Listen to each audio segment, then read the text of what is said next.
வங்கக்கடல் ஆழம் என்ன வள்ளுவர்கள் கண்டதுண்டு, அன்பு கடல் ஆழம் யாரும் கண்டதில்லையே.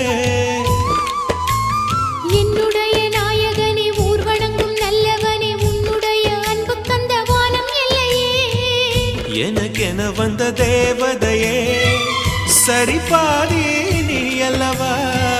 நடக்கையில் உந்தன் கூட வரும் நிழல் போலே நான் அல்லவா. கண்ணன் கொண்ட ராதையன ராமன் கொண்ட சீதையன மடி சேர்ந்த பூரதமே மனதில் வீசும் மாருதமே. நன்றி சொல்ல உனக்கு வார்த்தை இல்லை எனக்கு, நான் தான் மயங்குறேன். என்னுடைய மனச தந்து விட்ட பிறகும் ஏமா கலங்குறேன்.